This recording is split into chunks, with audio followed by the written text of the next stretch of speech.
Yes, you. Who are you? Wanna fight? You think you can beat me? You and your...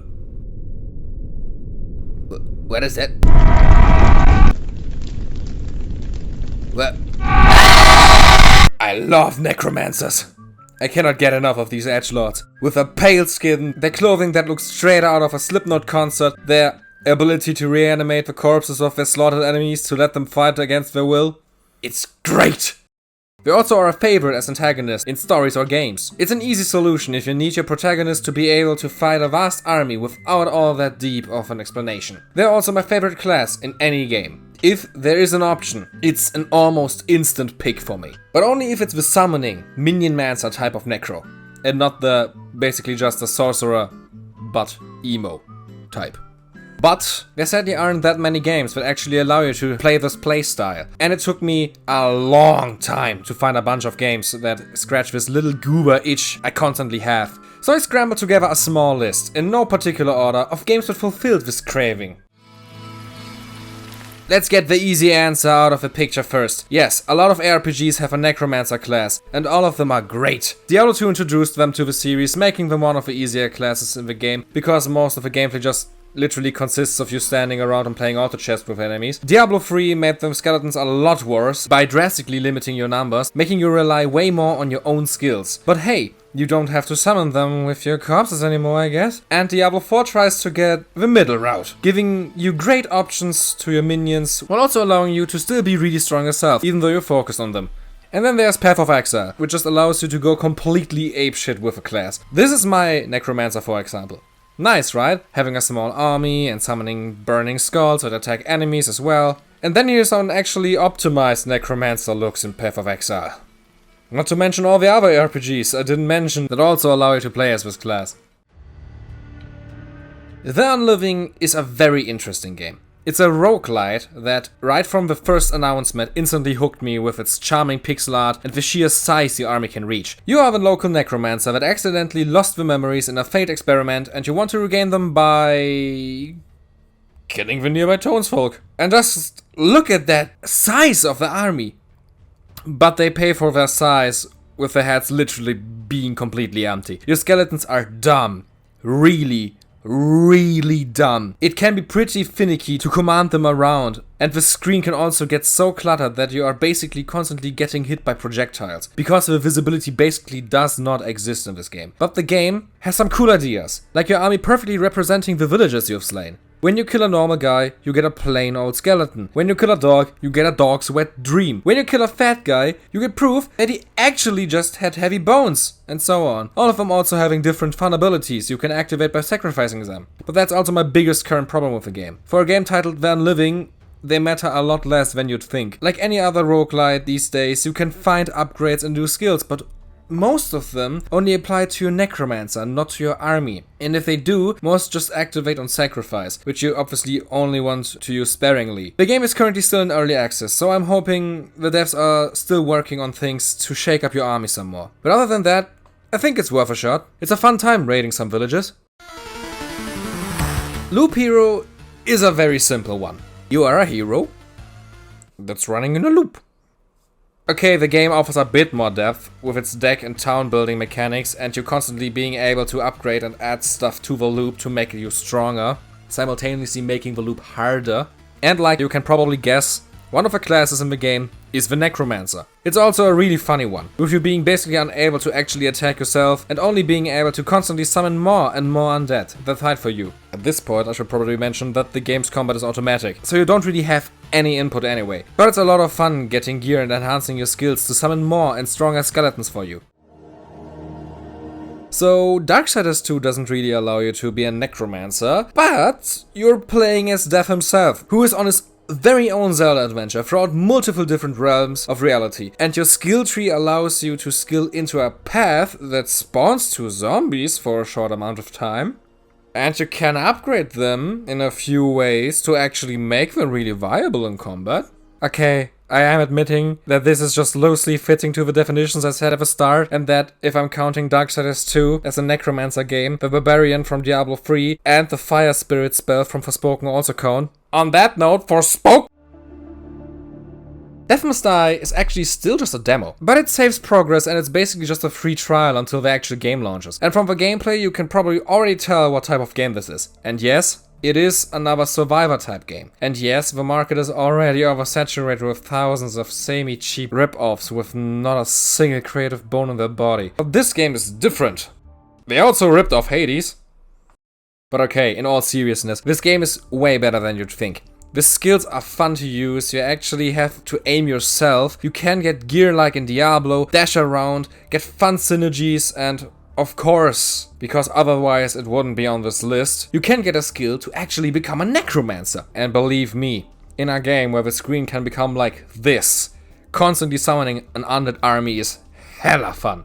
Like I said, it's still just a demo, but you already get quite a lot of content, with fun progression back at the camp, and I'm kinda hooked to it, honestly. Dungeon 100 is another roguelite. I know 90% of this list already is. Please, bear with me. This one also has a pretty interesting auto-battler gimmick. With it basically being an ARPG like Dungeon Crawler, where you pick your class, choose a few skills, with the money you earn, kill everything on the floor and repeat. It basically is more of a strategy game, with you having to think about your resources and skills, while also removing the fear of carpet tunnel, due to you literally not having to do anything but watch. And of course, you can buy necromancy and summoning skills, which sadly are still kinda basic. But the cool thing is you can also just mix and match different class skills together and see what happens. It can result in pretty funny synergies, with the only problem being if you get too strong and beat the final boss, you have to start with a new character and try to figure out an even stronger build because your previous one is now the new final boss. It's genuinely quite addicting. Now here's a fun juxtaposition. Let's delve into Warframe. With a game that offers so many classes, it was just a matter of time before they added a necromancer into the game. Necros, I know, very creative, is a weird looking one. But luckily, looks don't mean strength in Warframe. Unless you want to change how you look, because holy, you can. Every class basically plays the same, except for a few stats and their 4 skills. Some Warframes can flash a light, make an ice shield, ram into enemies, shatter reality itself and bad time. Necros can turn his enemy's soul into bullets. But he can also apply a fear effect on all enemies, which can be really useful, just as his ability to make enemies drop more loot. And believe me, you never say no to a Necron on a grind mission. And his ultimate, which does, you guessed it, summoning slayed enemies to fight for you.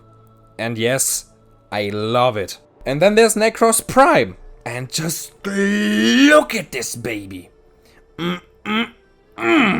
I will never forget his announcement trailer. Still gives me shivers.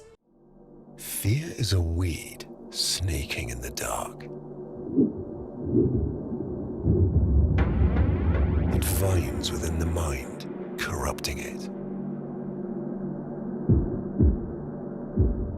And if you're asking what a Prime Warframe is, it's basically just another version of the same class with slightly different stats, a different design, and you can only get them by doing heavy grinding in a special type of mission. That at the end of it allows you to choose between one of up to 4 rolled items out of loot boxes the players have to enter with. Don't worry, you can't buy them for real money. Like I said, the game is really grindy. Or you can just fork over money because the newest Prime frame is always instantly available to purchase.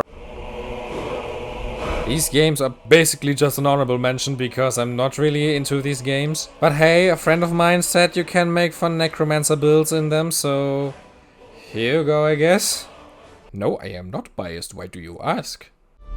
I actually found out about Necro Smith on the day of the recording, so this is a little bit more freestyle because I didn't really write a script for it this time, so the game's pretty interesting.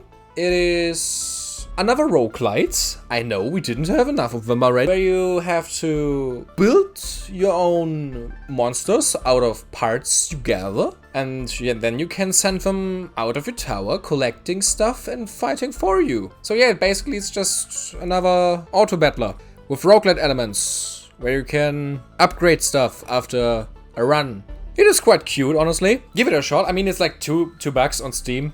Don't play the Switch version. The Switch version is like 8 and the controls are fucking atrocious. Just play it on Steam. It's really fun to just build your armies, see what part combinations make the strongest monsters, and just try to survive as long as you can. I only have done a few runs for today, but I'm really into it, and it's helping me to increase the length of this video a little bit, so it makes me happy. Haha! What do you say about this juxtaposition again? Pikmin probably offers the best Necromancer experience for the ones under us that want a more laid-back approach. And basically the entire franchise is just a single, whole Zen game for me. Doesn't matter if Pikmin 1, 2, 3, or even the mobile game. And this month, Pikmin 4 is even... What? You aren't playing as a Necromancer in Pikmin? So you aren't able to multiply your forces by using the freshly slain corpses of your enemies and turning their remains into more minions for you? Yes! You can't get me to get off this hill. Olimar is a Necromancer. His creatures are just... more than dead. So what did I want to say? Ah yeah, right. Every Pikmin game offers a different and unique experience. The first one has a tight time limit, requiring you to find 30 ship parts of your stranded rocket in 30 days, or your life support system will fail. So you plan out routes and strategies to use the 3 different Pikmin types to help you achieve this goal. In Pikmin 2, they removed the strict time limit. This time, the game is about collecting treasures to repay your boss's debt, together with this lovable asshole, Louis. But where's the challenge coming from this time? From the literal Diablo-like dungeons you can go and explore, being filled with all sorts of challenges to overcome to decimate your group numbers. Because you only have the amount of Pikmin you entered the dungeon with and are unable to get more without leaving and starting from the beginning. The dungeons also introduce 2 new Pikmin types. Pikmin 3 offers a new take on the idea of Pikmin 1, giving you a time limit again, but you can extend it by being good at collecting this game's treasures. Fruit, which the group of entirely new faces, this time free, can use to eat. It's definitely the easiest game of the series so far, but it gives the game this very specific cozy energy that just makes it so fun to replay constantly, trying to finish the game in even less days this time. It also introduces 2 new Pikmin types again. And Pikmin 4 seems to try and offer a new take on the ideas of 2, with the dungeons returning. The game is even changing its perspective to third person instead of top down this time. They're also adding new Pikmin types again, and a dog. A dog! This game is gonna be great! And also the mobile app is really amazing, and I just wish more people would actually play it because it's adorable and it's also way more fun than Pokemon Go. Please play it. Hey man, what are you doing? Oh, I'm just working on a new video. Oh nice, what's it about? Baldurs Gate Dark Alliance. It's an old ARPG for the GameCube and PlayStation 2, and Would it be smarter to make more Necromancer content? well, I like Necromancers, but I don't really think anyone would care about another...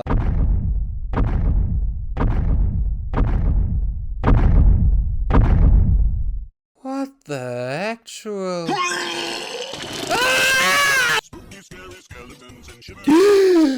Oh, holy hell! I just cannot comprehend how ridiculously well the video about my favorite Necromancer games did. Thank every one of you so much that watched it, subscribed and commented. Especially those over 1,000 of you that took me asking for more Necromancer games seriously and recommended so many other games to me. Over the last few weeks, I went through all of them, sorting them by the game, and started doing my homework. And what amazing games you guys recommended to me. In fact, it was so many that I decided to create a whole new series where I play through a handful of the games you guys recommended to me and rate them in a tier list. Disclaimer, this tier list isn't going after what game I enjoyed the most, or at least not only that. This list is going to get sorted by what game made me feel the most like a Dark Lord that summons upon the undead. And it's only a handful at once, because if I talked about all of them at once, this video would never get done.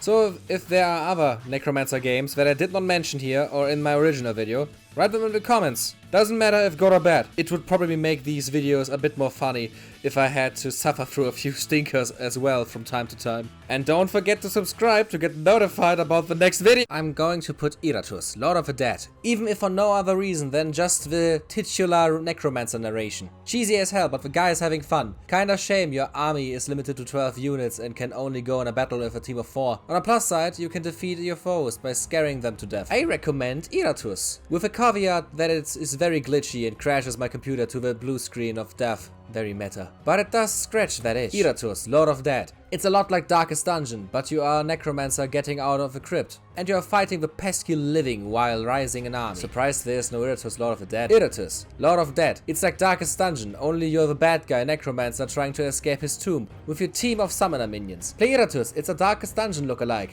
The twist being you are the necromancer. No Iratus?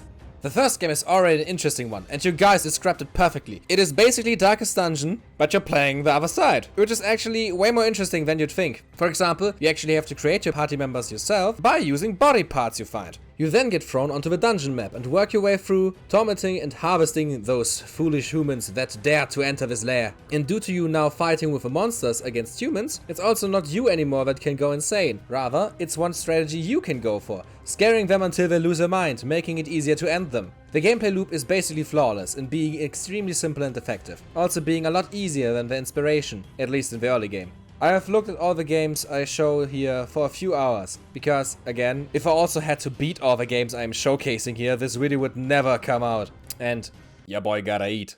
I also just love the variety of creatures you can create. From skeletons to the biggest zombies I've ever seen, and even the furries get some representation here. Very considerate of you, Iratus. And that's not even all of them. Look at the sheer amount of units you can unlock. There are also skill trees for your necromancer himself to learn some spells. And you have your own graveyard, where you can use some units of yours to gather resources or give you buffs. The game also describes itself as a roguelike RPG, which is true, runs are pretty long, but the game is built around replayability and a certain factor of RNG in each run. I can definitely recommend this to everyone that enjoys tactical RPGs, or basically everyone that loved Darkest Dungeon as well. It's a great and unique take on the formula, and it definitely makes you feel like a necromancer. Just look at the little cutie. B tier, because of your true necro-riz and the sheer amount of different undead servants. Here are, by the way, also all of the other games from the previous video. Baldurs Gate have necromancer specializations in all of the games. You did the biggest mistake and forgot about D&D. Sorry for repeating 1000 dudes before me, but you should play Baldurs Gate 3 necromancer. Baldurs Gate 3, baby! Don't forget Baldurs Gate 3. You can dominate as a summoning type necromancer with necro-themed spells too. I'm shocked so many people actually thought I did not know about this game. Yes. I also have been questioning my sexuality thanks to a bisexual, definitely not, vampire, and this guy that can turn into a bear while... So Baldur's Gate 3 is basically an almost one-to-one translation of a D&D campaign into a video game. From the way combat and classes work, there only being like 12 levels, and obviously you having to roll skill checks like every 16 nanoseconds. And yes, just like the rest of the internet, I love it. Except for when I walk into a room and see the perception check failed icon and sound play over my head. I think it's worse than any horror game to proceed after that.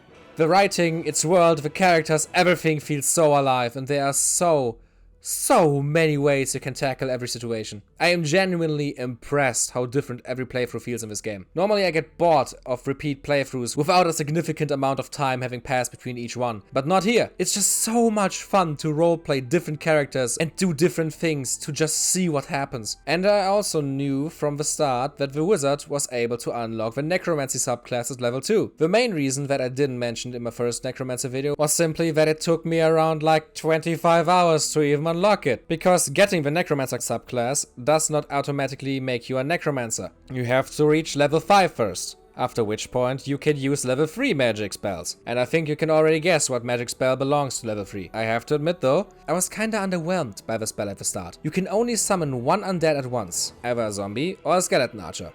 If you summon a new one after that, your previous one dies. And I don't know, I don't really think that you can say this is an undead army if it's like only one dude. Well, I have to see it positively. This is still more people than what are active in my live chat. I live stream 2 times every week on this channel, check it out. But then I entered combat with one, and holy shit was I wrong. If a zombie hits a humanoid enemy, they get infected. And if they die where they are, they turn into another zombie. Unlike your main one, you cannot control them yourself, as they are AI controlled, and they only last for this one fight. But who cares? That is still a fight that I can turn into my very own recreation of World War Z. They can multiply exponentially and create a massive army, which is just sick. This alone made me change from dreading to fight big enemy groups to wanting to fight as many people at once as possible to maximize my army. The skeleton archers aren't even remotely as cool, sadly. They can turn more enemies into them, but they are ranged fighters that deal extra necrosis damage, which is pretty neat. It's also pretty funny that every NPC is actually reacting to you having an undead with you, readying their weapons and running after you. Easy S tier, just for the zombies alone. You can do necromancy in Bloons Tower Defense 6 XD. What about Bloons Tower Defense 6? Bloons Tower Defense 6 has a necromancer monkey, Lamau. What? Bloons Tower Defense has necromancers? How the fuck does it even work? Are you like reviving the bloons you popped to fight for you or something? You aren't serious, right? I'm expecting that most of you here have played one version or another in a browser window while you were bored in IT class. But for those that don't, Bloons Tower Defense is a tower defense game.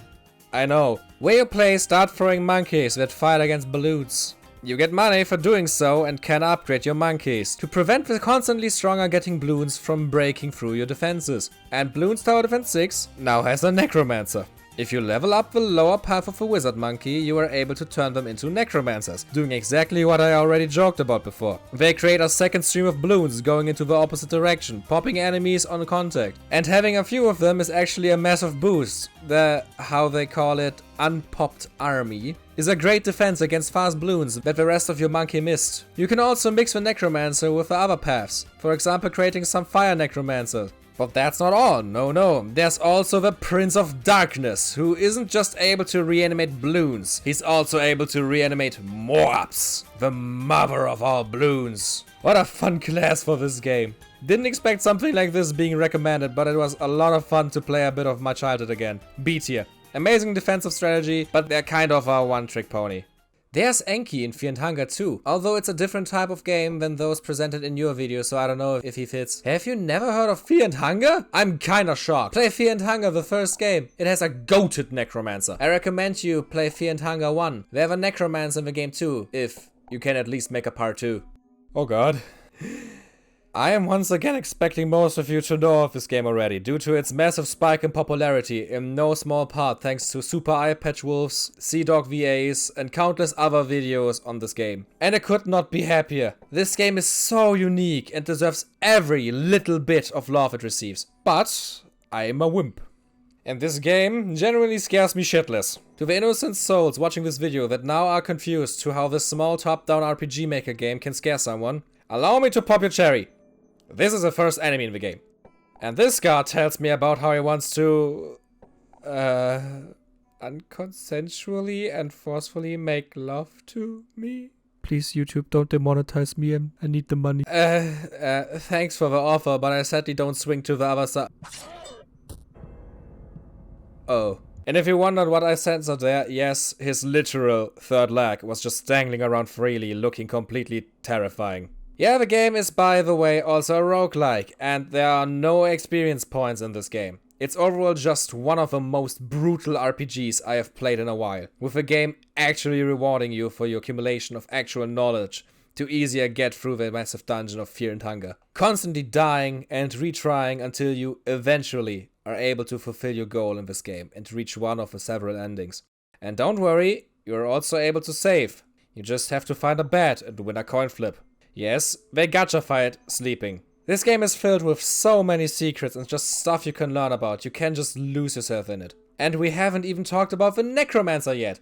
You can choose between multiple classes, one of them being Enki, the Necromancer. And after brutally backstabbing our sister in the intro, we already have unlocked the skill to reanimate the dead. And how do we use the Necromancy? Don't worry, it's as easy as sleeping in a bed. You have to find a suitable body and use the skill on it. And if you win the ensuing coin flip, you gain a new party member.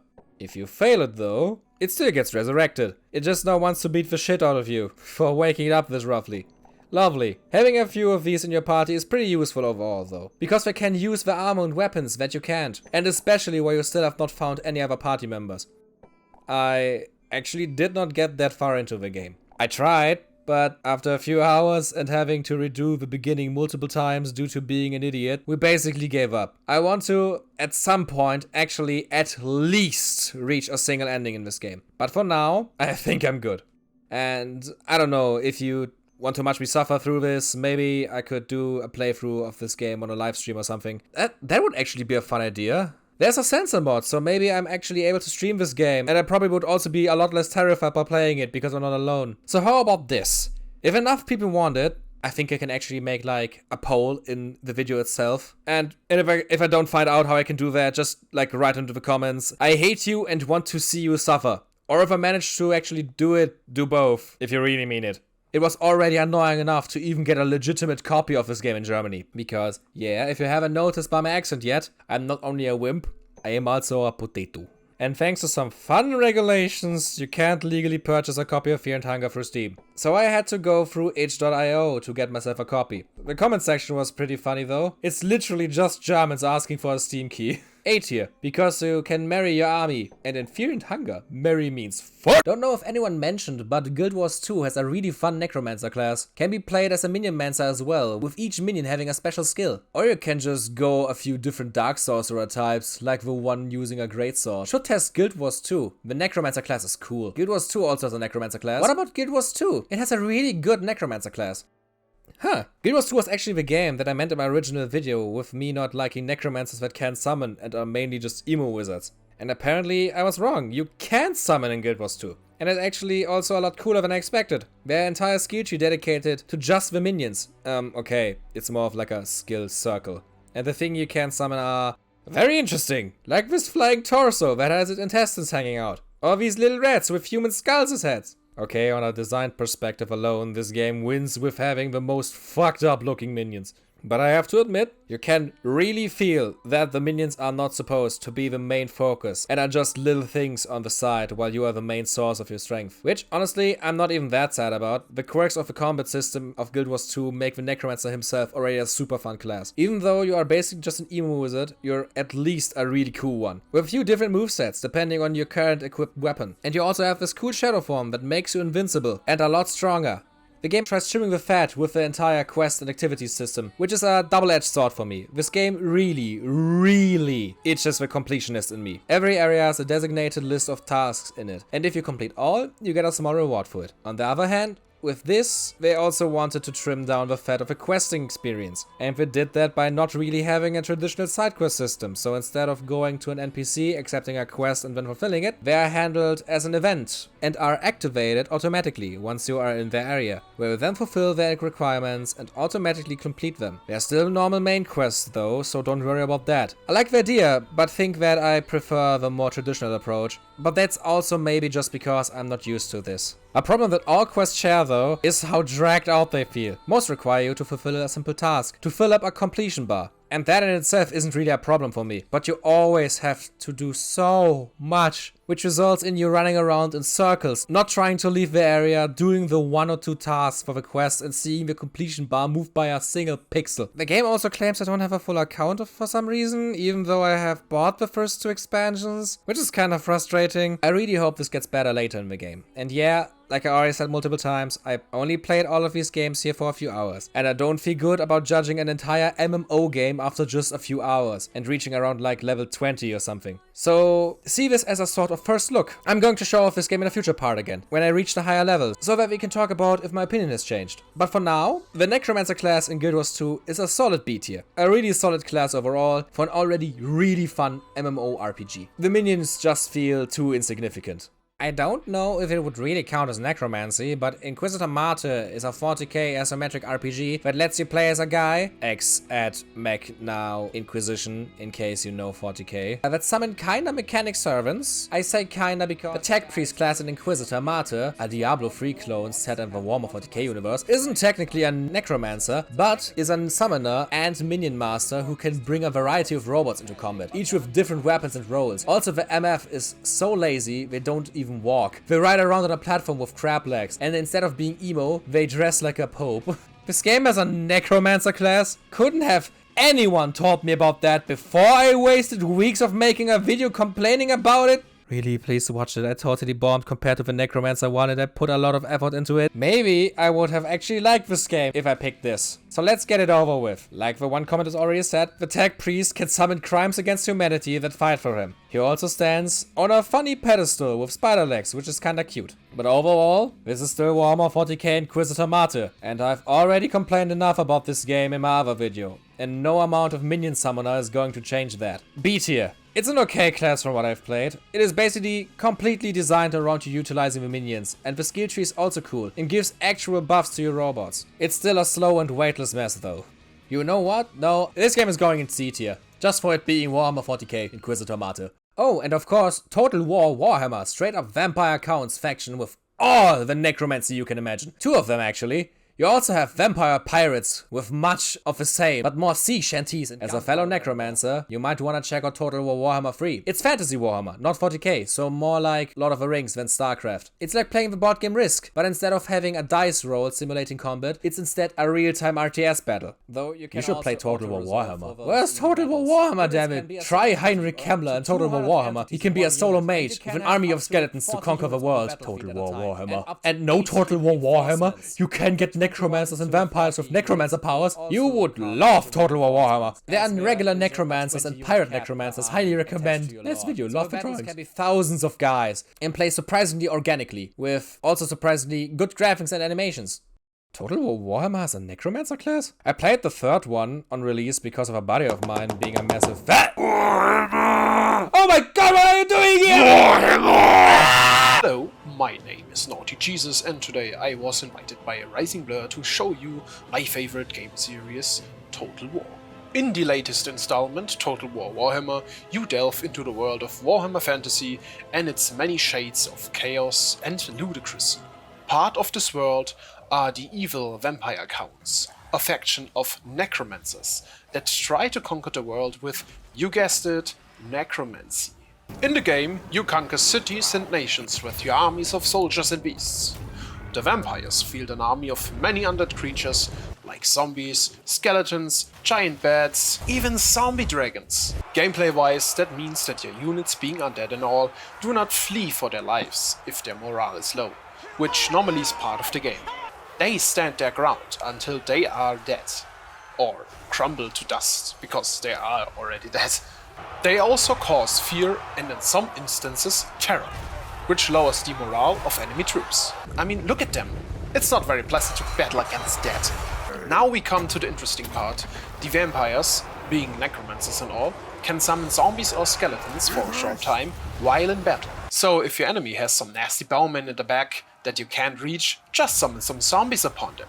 Gunmen, summon zombies upon them. Cannons, summon zombies upon them.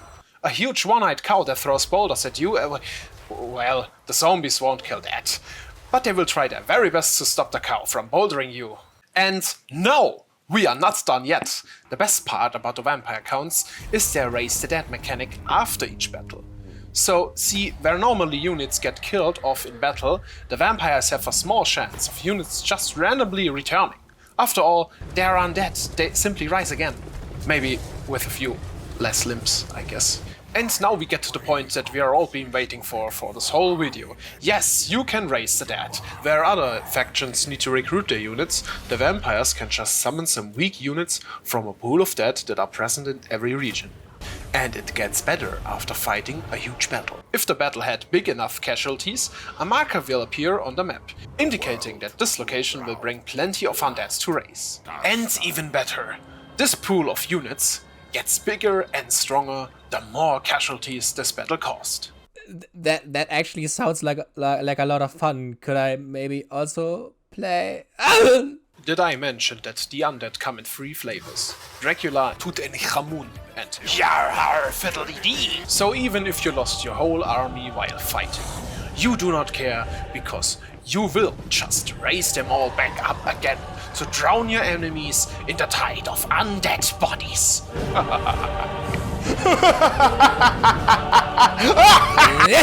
So that we finally deal with him, I would put this game in A tier. It's a lot of fun to play as a necromancer in this game. At least I think so, if he would have actually allowed me to play it. Probably hasn't been said ever, but somebody's a bit biased to roguelikes. Guess you like top-down games, huh? Sad. Aw. Someone seems to be annoyed about me showing off games I personally enjoy and play. Oh, I am so sorry for you, and just because you liked it so much, here are even more of them. You can play as a necromancer in Nomad Survivors. You have to unlock the Necromancer, but it is worth it. I enjoy the Necromance experience in this more than in the Unliving. Give it a shot. Okay, I will do. Nomad Survivor is a pretty basic Survivors clone. A lot of upgrades, a lot of classes, a lot of unlocks, and for some reason, one of the most fire soundtracks I've ever heard. But let's not get distracted. To unlock the Necromancer, you have to beat the first stage and kill enough undead on the second one. Easy. After a few rounds, you have unlocked Peak. The Necromancer starts out pretty weak, only being able to attack with his crow while running around. But after a few level ups, you probably already have found some skills that also make him attack directly. The crow isn't your undead minion though. It basically is the Necromancer. It constantly sets up summoning circles on the ground, and if you kill an enemy standing in one of them, they get turned into a classical servant of yours. They have a time limit though, and disappear after a while, which isn't that big of a problem. Have you seen the amount of enemies rushing you? The class is kinda basic though. This is the only necromancy skill. The classes distinguish themselves by having a different and unique starting skill. All of the others are shared between all of them, which sadly makes all of the different runs feel kinda samey. There not really being that many skills in general isn't helping this too. There's an upgrade for the Necromancer that you can get in a run for hitting a certain level, where you can choose between one of two paths. But to be totally honest, I don't really notice the difference. Yeah, they sound cool, but my army nor my strength feel like they are significantly increasing after this point. It definitely is a fun time though, and worth it for the music alone. B tier.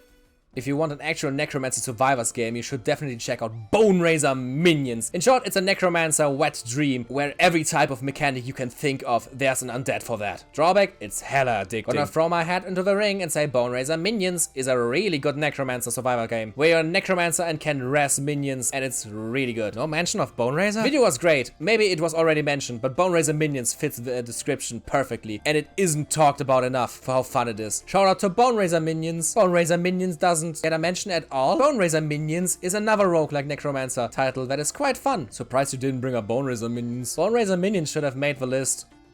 This is such a cute game. Boneraiser Minions just perfectly captures the energy of a Game Boy Color game. The sounds and music in the pixel art are just so outstanding in every way. That has its ups and downs though. The visibility can be, I can't really say it any other way, but it's almost non-existent at certain points. But don't let that destroy your fun. The game is highly customizable and has multiple ways of making its image clarity and visibility easier for the mortal eye. But that's enough gushing about the art style. What are you even doing in this game? As you could probably guess by the gameplay and the comments, it's also another survivor type game. But in this one, you only have the Necromancer, and you also don't attack yourself. You only summon more and more minions with different and quirky abilities. So it being mentioned this often under the last video makes a lot more sense to me now. It's also just really addicting. The runs are only a few minutes long in the beginning, but you still get so much money that you can buy a ton of upgrades that unlock new abilities, enhancement for future runs, or even different specifications for a Necromancer. All of it enhanced by this super adorable sprites. Just look at these skulls in the upgrade menu. Ah! It's just such an adorable little game that you can just play for half an hour, do a few runs and discover new minions and spells in. Easy A tier, for variety and constant new unlocks to discover more fun things within it. Click to Necromance is still one of the best Necromancer games I've played. Start small, kill one enemy to resurrect them, rise and repeat until the game gets so laggy due to the sheer size of your army. There's an unfinished, probably never be, game jam called Right Click to Necromance. I couldn't stop picturing it while watching this video, and it's 100% pure necromancy at its finest. I originally found it from YouTube long ago and loved it instantly, so thanks for making a video that reminds me that it exists. I'm upset you didn't even mention Right Click to Necromance. My favorite is Right Click to Necromance. Hey man, you should definitely try Right Click to Necromance. Little, very small in fact, indie game. It's really easy to finish the game, but it's just worth the time. Right Click to Necromance is literally what you need.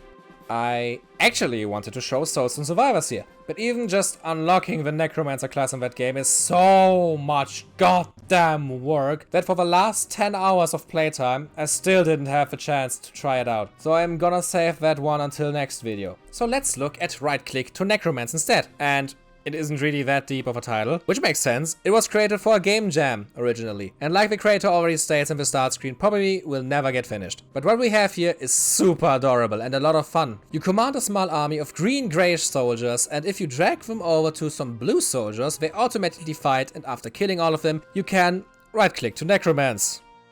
So as you can see, the name says it all. You go around auto-battling enemies and slowly growing your army with also slowly bigger and stronger getting units. And you do this until you run out of units or the inevitable heat death of your universe. It's really addicting as well. No wonder, it kinda reminds me of Agario, if anyone still remembers that. Or, now that I mention it, even those fake mobile game ads where they also auto-attacking enemies and growing the army with their remains. Ha!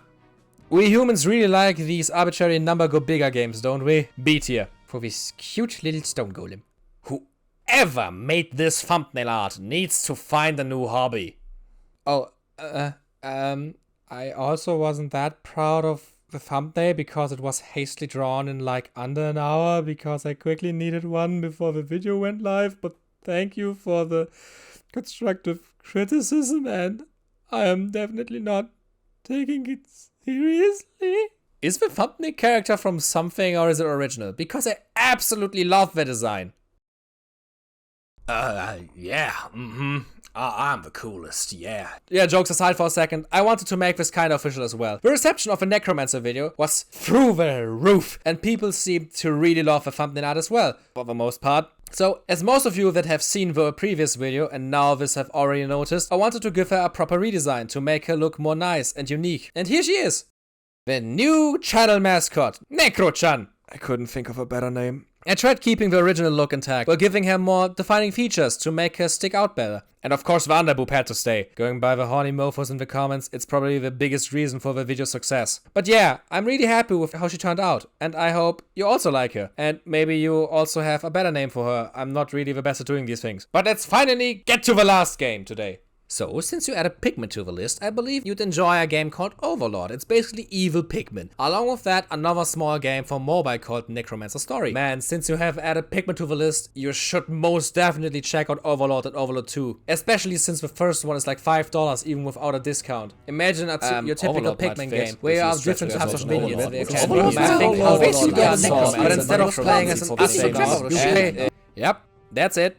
You guys did it. Completely erased these games out of my memory for the last decade or so and now rediscovered them to finally play them for the first time. We're only going to look at the first one today and keep ourselves the other ones for later, because remember, your boy gotta eat. But even then, holy shit, what a game! How did I ever miss this? This isn't just a Pikmin clone, like it was sold to me. This is so much more. I would even say it's almost perfectly mixes the Pikmin elements with more classical dungeon crawler action games. It's everything I ever needed. But let's start at the beginning. You are the name-giving Overlord and are awoken from your eternal slumber by some goblins, and after a short tutorial where you whoop the ass of the goblin court jester and look at the ruins of your once glorious castle, you set out to a grand adventure of building your own realm, and you do that by helping villagers with their problems. Yeah, you actually help the people more than you are being an evil overlord.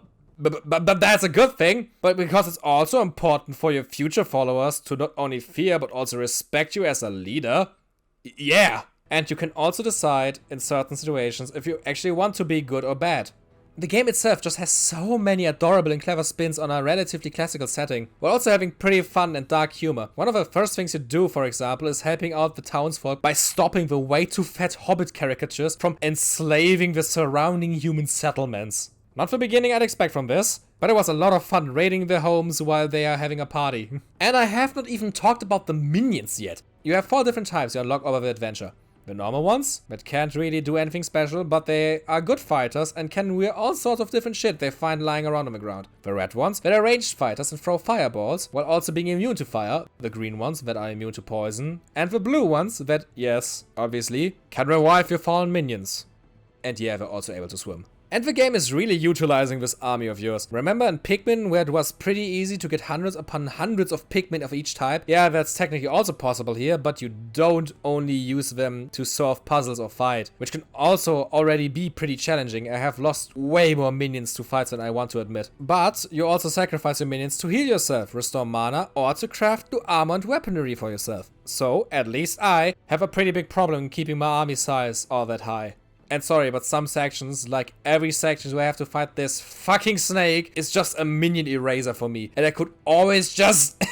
Exploring this world and helping out its citizens is just a ton of fun. It can be kinda clunky sometimes, but when it works, it really works, and I just can't stop playing. You definitely can feel the age of the game though. The menus are extremely clunky, and I also was able to change any language options, which I honestly did not even regret. The German voice acting is so beautiful, man. I have a laugh every time a minion speaks. Folgt mir, wenn ihr die Feinheiten des Kampfes und der Schergensteuerung kennenlernen wollt. On the first of multiple recording sessions, I could not stop playing this game for like 5 hours. Easy S tier. Oh, you know what? Fuck it. There's an Overlord tier now. What you gonna do about it? Huh? Gonna cry? Huh? What you gonna...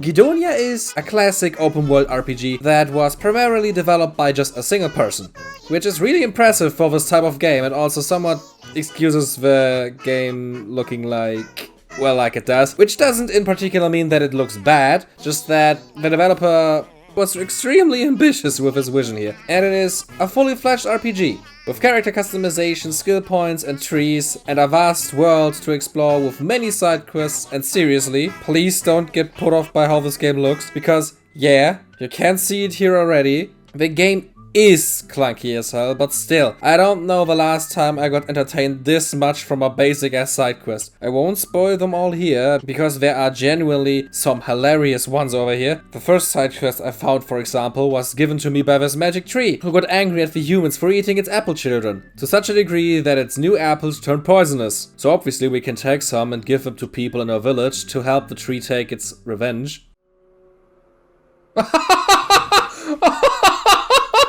This game is seriously unhinged. But in the best way possible. I actually was promised to get this horse gifted to me if I get it to like me, but then the guy suddenly charged me for it. And because I didn't have enough money, my only option was to beat the shit out of him and the guard, who acted as a witness. But hey, before I go on even more on a tangent, how about we finally talk about the Necromancer aspect? You have a lot of different skill trees you can level. After leveling up, you get a few skill points that you can invest in one of the trees to unlock a slew of spells. Focusing everything into dark magic gives you Raised Skeleton and Skeleton Mage, nothing you haven't seen before. But I like how they balanced it by your summons lowering your maximum mana, to not make you an all-powerful spellcaster while still having an army that follows you. Combat itself is also pretty alright. Nothing too complex, and mainly just smacking things. But especially in the beginning, your summons can be a godsend. You can also upgrade your minions to higher tiers, which also changes how they look. Always a nice touch, which is fully appreciated. Now the bad things though. The worst part so far of the game was the main quest. Side stuff and exploring was pretty enjoyable, if not outright hilarious. But the main quest was a slog. Bad pacing in cutscenes, endless running in one direction, every mission is level gated, and I'm also pretty sure that every voice character in this game is AI generated. And I still can't translate some of these rules yet. So what should I do with this one? Either that, or I found the most boring sounding voice actors imaginable. This is a problem I have with this game. It just got worse with me finding out about them also having announced a sequel, which genuinely looks a lot nicer and more polished. But just one look at the promo art and yeah. This is 100% AI generated, so the voices are probably too. And at this point, what else is AI in this game? But the worst thing about it, the bone serpent you can summon is a fucking wyvern and not a snake! C tier. Would be a B, because I actually really enjoyed my time in this and it really has its moments, but I don't like AI generated content. Sue me. Oh my god, you guys, this is good! I demand every one of you to now pause this video, open up Steam, and download the demo for this game. Because, yeah, it's another game that just has the demo out by now, but unholy shit, this is good. Editing blur here. I just noticed while making this screenshot that the demo actually isn't available anymore. I think it was like a limited time thing. I think Steam does that with like demos of upcoming games that for some reason are only temporary. While writing the script, I did not know that, so sorry, you can play this. But a few days ago they announced that the release date is coming soon, so you're probably gonna be able to play it soon, sorry. It's a 3D, over-the-shoulder, roguelite, which is already rare enough, but not only that, it's also fully themed around you being a necromancer, switching between life and death spells to fight against undead and resurrect them as your own. I won't even wait until the end of the segment to announce that this game just based on its demo, is S tier. The spells are so cool. The minions are really varied. Your minions feel strong, while you still have to be completely active to keep them and yourself alive, while also fighting alongside them.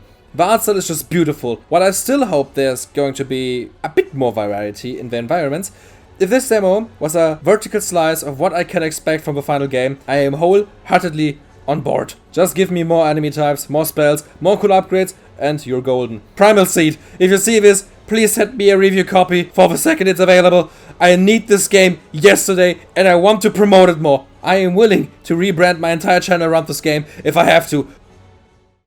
This game already has a special place in my heart and on this channel. Because it was not recommended to me by one of my viewers, I actually was asked by the developers themselves to try this out. And I even was able to try out the demo live on stream, together with the lead designer of this game. If you haven't noticed by the first game of this video already, I live stream mostly on Fridays, playing different games for my channel and the Necromancer videos, so come say hi. And it just makes me so happy to see this. Just for clarification, I am not paid for this. They did not ask me for anything in return for the ability to play this with a dev. They simply took their time because they wanted to talk about their project with someone they thought would be passionate about the topic. I'm talking about this game because I genuinely liked it, and to thank them for asking me about my opinion on it.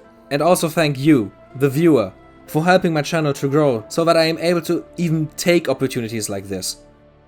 So, The Necromancer's Tale is a CRPG, and thanks to Baldurs Gate, most of you probably are already aware of what that means. Character customization, RPG elements, a lot of talking, dialogue choices that affect the story, and so on. In this demo, you have multiple different snippets from the game. You get a feeling for what you're in for once the final game releases. The ones we tried together were for one, from the start, which, who would have guessed it, starts you off from the beginning of the game and lets you play the first few chapters, and Combat, where you're already a little bit later in the campaign to try out the really interesting combat system. It's a pretty hefty demo as well. We streamed it together for like 3 hours and didn't beat it, and in true CRPG fashion, prepare for a lot of reading. The game even starts you off with creating your character background in a storybook format that takes you through your entire childhood, read to you in a soothing voice, like you're being told a bedtime story by your grandpa. Wanted children of powerful families.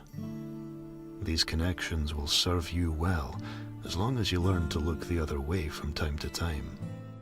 It's also nice to have a game here that is entirely focused around necromancy, with a game taking place in a pretty realistic world, that just happens to have liches and undead in it. The writing is also pretty good and kept me intrigued throughout, so I'm definitely looking forward to the actual release in the future, to see the downfall of my character into becoming a powerful necromancer unfold. Especially because I seduced this little cute guard over here, and got invited to swim with her later, so from that alone I am obligated to play the full release. Streaming this live with a lead dev also was just hilarious in some situations because I just kept stumbling into bugs that completely confused the poor guy. It was nothing game breaking though, don't worry, just visual stuff that looked funny.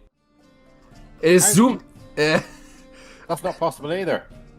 Is it like a drunk effect that I'm seeing here? It is, yeah, but you shouldn't. It should be impossible to zoom back like that. Maybe I just drank so much that I just transcended my body. And it should all be fixed by now. He went right to fixing the issues while he was still talking to me live. That's what I call dedication. The combat, on the other hand, took me a bit to get into.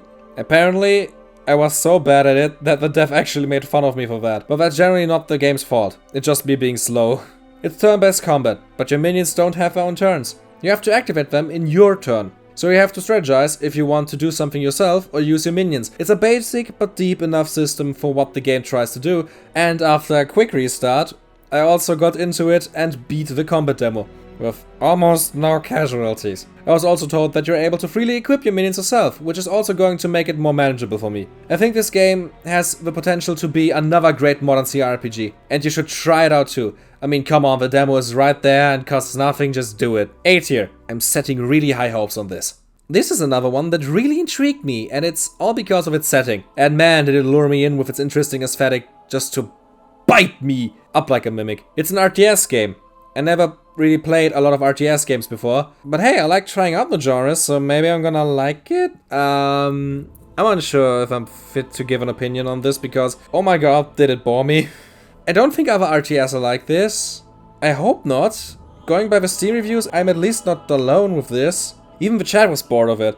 I'm super sorry for that one guy who recommended this game to me. You seem to be extremely passionate about it, but I sadly didn't really get warm with it. I didn't really have to strategize even, or prepare anything in particular. I just moved around the map, turning as many people to our side as possible, and then watched them attack and waited for them to finish, to move to the next point and repeat. It also is probably like the least necromancy game we probably had so far. You aren't even summoning units or anything. What you're doing here is hacking into the minds of civilians to brainwash them to follow you. And yeah, I don't know, at that point, any game where you just control units besides yourself could count for this. And no, I still stand by my opinion of Pikmin being a necromancer game. Shut up. C. Again, sorry to the people who like this, but I sadly didn't.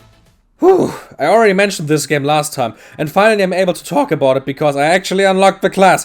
Soulstone Survivors is another bullet heaven, and it's also one of the best ones I have ever played. You know the drill by now. You start up pretty weak, kill enemies that move forward to you, level up, unlock new skills, get completely overpowered, you win. Everything with obviously unnecessary good music. Soulstone works a little bit different though. Instead of being on a timer, you have to kill enough bosses, and they spawn after you reached a kill threshold. Doesn't change much, but it can make it a little bit more manageable in some situations. After you have beaten a stage, you unlock modifiers for it, to make it harder. And that's required for even wanting to unlock the Necromancer, because you have to beat the last stage in the game on difficulty 3 with all modifiers activated simultaneously, which means stuff like stronger enemies, more enemies, multiple bosses at once, constant meteor showers, and so on. And let's just say, it took a bit of grinding and build creating to manage this. But yeah, I have the Necromancer now and it's quite fun. Especially with a few of the other upgrades I unlocked that gives me access to other classes' abilities. The class in general is also just completely busted. Just look at how my little guys are melting the enemies. I have the easiest runs with this class, which feels earned. I worked hard to get this.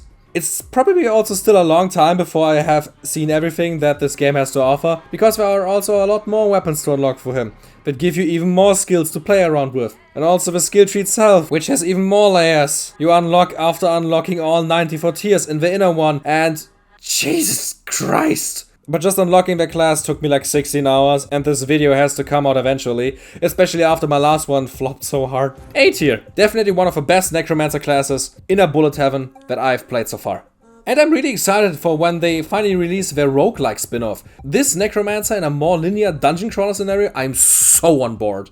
We had another bullet heaven, so we obviously need another roguelite as well. And here we have sort of a Necromancer, a pretty basic dungeon crawler that has the name-giving sort of a Necromancer as its main gimmick. And I'm sorry to say it like this, but in my opinion, it's too basic. The controls are kinda clunky, with everything feeling pretty slow and even unresponsive at times. And for a game that even has Necromancy in its name, it also is kinda underwhelming. You have one slot for every face button where you can allocate weapons into to attack with them by pressing the corresponding button. Or you can also use the sword of the Necromancer and attach those to a slot.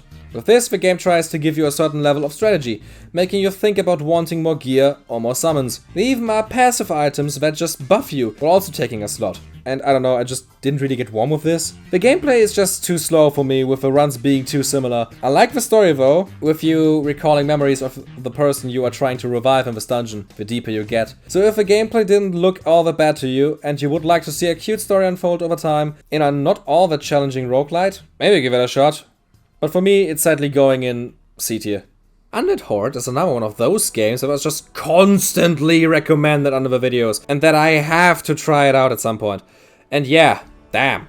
This is basically everything I wanted from the Unliving and more. First thing, it's not a roguelike. And being a roguelike definitely isn't a minus, but I think we can all agree that sometimes having a curated experience just feels nicer. And this definitely applies to this game. The balancing feels more on your side, with your minions being really powerful and yourself also being able to do a lot of damage. Your visibility also feels clearer, which results in way less frustration. But that doesn't mean that you can't get overwhelmed, and your army can't get completely erased from existence. But that also isn't as big of a problem. You just teleport back to your base, heal up, and resummon all the minions you want from these convenient statues you unlock after defeating enough enemies of one type. This is just a super cozy and fun dungeon crawler, as basic as it can be, but in the correct mood, exactly what I needed. This is a pure, through and through, necromancy experience, where you explore areas, pillage villages, let the fallen villagers rise and destroy everything they once loved in your name. It is perfect. I think we have it. Our second Overlord tier game. As a necromancer connoisseur, I couldn't be more proud. This is a game I would not have expected here. Warhammer Vermintide 2 got a new DLC out of the blue years after release, and also a year after Fatshark has already released the spiritual sequel Darktide, and the DLC adds a new class to the game, and of all things, it's a Necromancer. I bet you can't imagine how my comment section looked after my last few videos. This was a generally awesome surprise, and also highly appreciated, because my favorite class in the game already was the Pyromancer, and now you're telling me that I can play as my favorite fantasy class ever in one of the best Warhammer games? Yeah, I don't really think I have that much to add at this point. For the few that don't know Vermintide, it's a Left 4 Dead-like game, set in the universe of Warhammer Fantasy.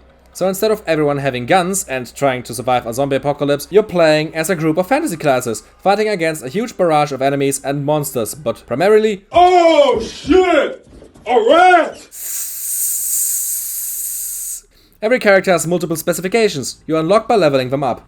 And Sienna always had one less than the others. But not anymore! She can summon a group of spoopy boys now. And yep, it's great. The game was already awesome, but now she uses the same weapons as the other classes, but now they all shimmer with a cool looking green fire instead of a normal looking one. But that's obviously not the cool part. The cool thing is her ultimate ability, which is the way she summons her little group of 6 beauties. And they aren't on a timer. They stay with you until they die, or you sacrifice one of them to reset your mana. Because if you use your magic too much, you basically just make the game harder for you. So now you can just sacrifice one of your skeletons to instantly get back to using your spells. I'm actually surprised it works this way, because your ultimate normally charges so fast that you can instantly resummon your boys should they have fallen apart. A-tier Necromancer. I hope the one who is responsible for making this DLC a reality at Fatshark got a huge raise. What would you say when I told you that I am a massive fan of Middleearth Shadow of War, to the point where I could not put it down? But that I was so disappointed by the original release of Shadow of War that I never played it more than a few hours. I did not know about this game having necromancy, and no, I am not counting you controlling orcs and fighting with them this time. I'm talking about straight up, it's name dropped that way, necromancy. And there's a pretty big reason I didn't know about the game having it. You have to beat it to unlock the abilities. So don't mind me spoiling the ending of Shadow of War here for a second. When you're getting close to the final showdown with Sauron, your partner, the ghost and original Smith of the Ring, Celebrimbor, is revealing his true plans to you. He plans to basically become Sauron 2.0, and we're not so cool with that. So he leaves us for the other girl, which is really not good because he's also the only reason we're even still alive. But luckily we killed another school with necromancy powers just before that, so we snatch his ring and have basically the exact same powers as before. Like, it's literally the exact same with taking over orcs and everything, but now we look a bit more edgy. And also have a new special that allows us to resurrect every recently killed enemy in the near vicinity to us. Pretty neat, but to be honest, I kinda hope for a little bit more after how much the comments have hyped it up. It definitely is cool to have, and it's a fun story explanation, but you get it so late in the story that they also weren't really able to do anything interesting with it or give you specific new abilities. I mean, I literally saw the credits roll like 10 minutes after unlocking this, so while Celebrimbor and Sauron are stuck in their perpetual hugging match, you can use your newly found abilities to do the same things you have already done anyways, which isn't a bad thing. The main game itself was already great, especially after they patched the game to not be a pay-to-win lootbox fest anymore. Ever since then, it's overall an actually really good game, and also great representation for our favorite gameplay style in the AAA space. It's a very loose A tier. Would have given it an A, but the game itself is really good and gets better the more you play it. So even though the necromancy doesn't add that much more to what already was there, it complements a great game to be slightly better. Well, that's it for today. Hope to see you next time. Check out the live streams where I'm playing these games live. I still have like at least 50 more games to check out because, oh my god, the amount of comments you guys have sent me over the last few videos is giving me anxiety. I'm excited to play more necromancy games. Man, this job is great.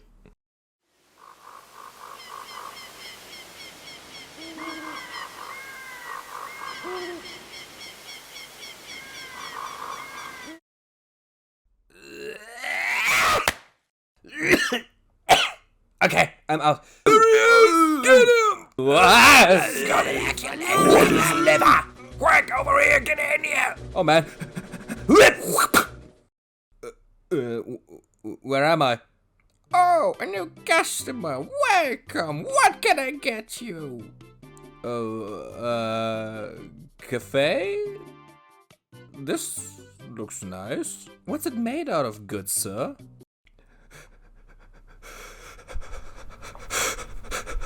Bones Cafe is probably the last thing that I would have expected to see in this genre, and who would have thought it would actually work this well? What do you get by combining cooking with not-so-alive bodies? Jail time. A charming, overcooked-like game that has its completely own identity. You play as a dropout from necromancy school who is simply way more interested in starting his very own family business, where you start out very small with only a little bit of salad and tomatoes, but your customers, these adorable little frog guys, really seem to love it. So how about we treat them to a little extra... what do we have here? Some extra... dressing? Is a small extra? Here goes, sir. Hope you like my little present. Oh no. What do we do? What do we do? What do we do? We have to get rid of the evidence before someone else comes in. But where? Yes, this is how you get your animal products in this game. Plant-based ingredients? Easy. You just buy boxes that never run out of that stuff. But meat? You have to actually take your customers for that. But I can already hear you. Using your customers as food and feeding it back to them is all fine and dandy. But where is the necromancy? And good that you ask. Every time you poison a customer, you get a soul, and if you have done this to enough of them, you are able to fuse them together to summon a minion, and you can get one more every 5 souls or so. The skeletons are a godsend, or should I say, devil's sent?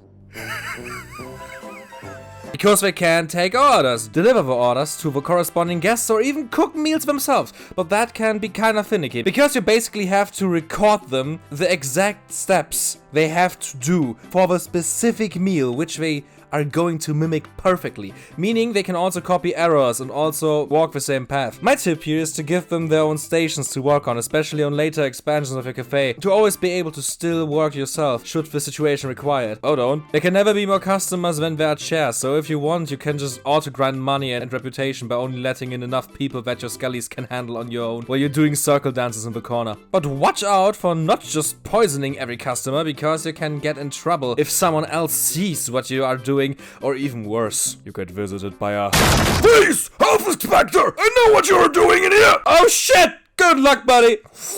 8 here. It's a lovely little experience. If you like arcade-style cooking games, definitely give it a shot. Where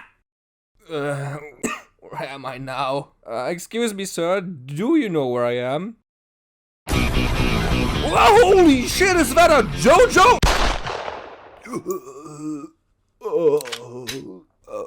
Maybe just give me a minute.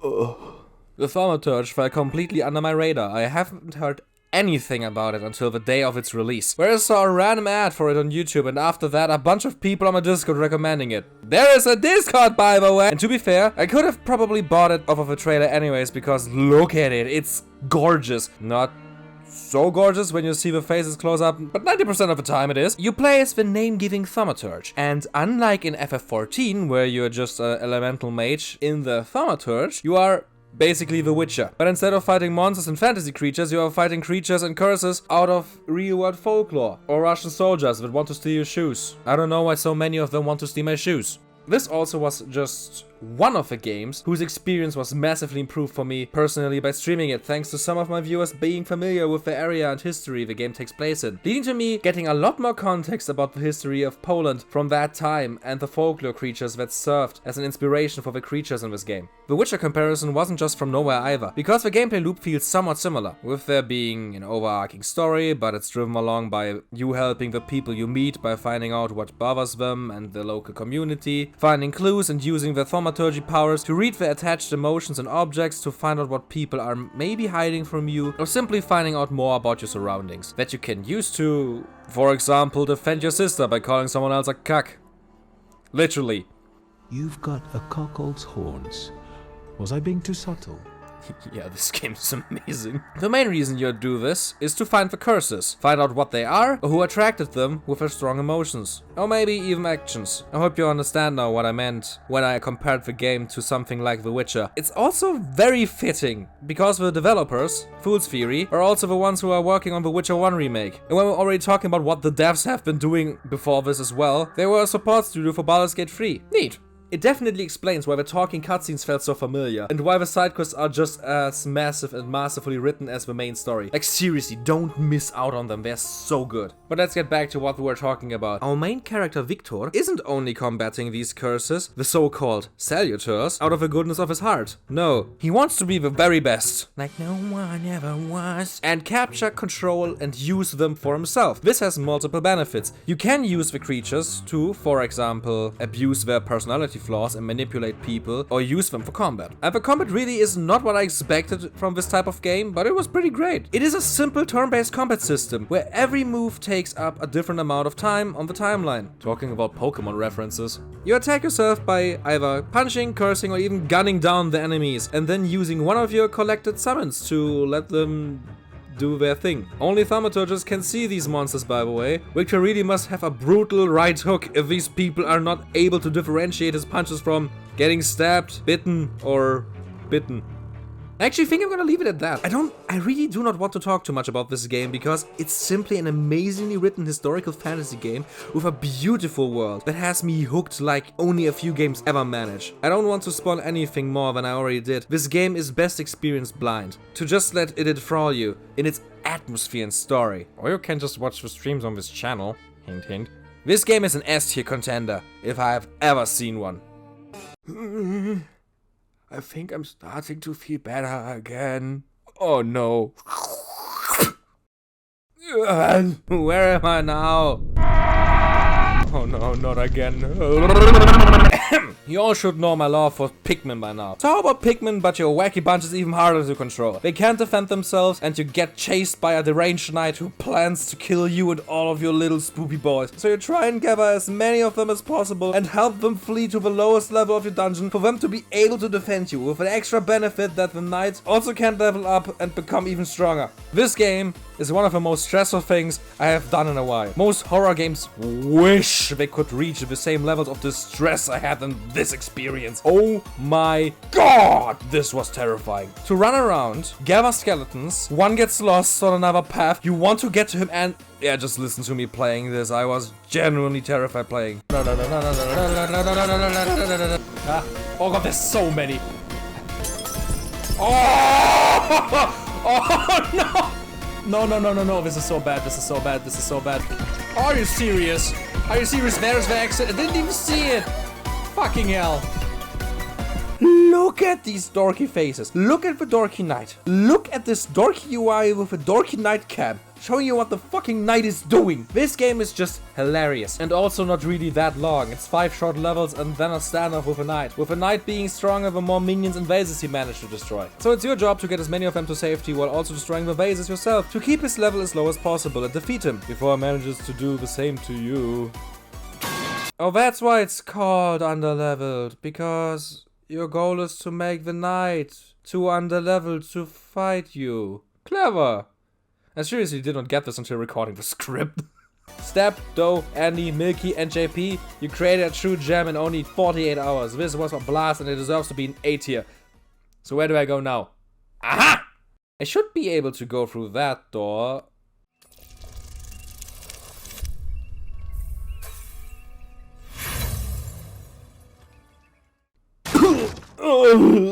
I get it, guys. You can't stop bullying me in the comments for not mentioning it. Here it is. Pathfinder, Wrath of Iratus. I just took my time getting into the game, okay? Because I did not want to talk about it before not getting somewhat deep into it due to a multitude of reasons. For one, it's a CRPG. It's long, so I didn't just want to talk about the first few hours. Also, it doesn't only have the ability of using necromancy. No, the game has a super interesting mythic path system, where you have multiple story directions you can take your character in. And one of them is a full-on lich path, which is one other reason I wanted to play this game a little bit longer before I wanted to talk about it. Because to even start that path, you have to play the game until chapter 2, do an entirely optional dungeon to find a staff, take that staff with you on a story-related mission, where you have to rescue your allies from gargoyles so that this magically locked path opens up, give the staff back to its original owner, become his apprentice, and then beat Chapter 2, where you then have the option to choose your mythic path and become a lich. With the fitting visual changes to boot. Man,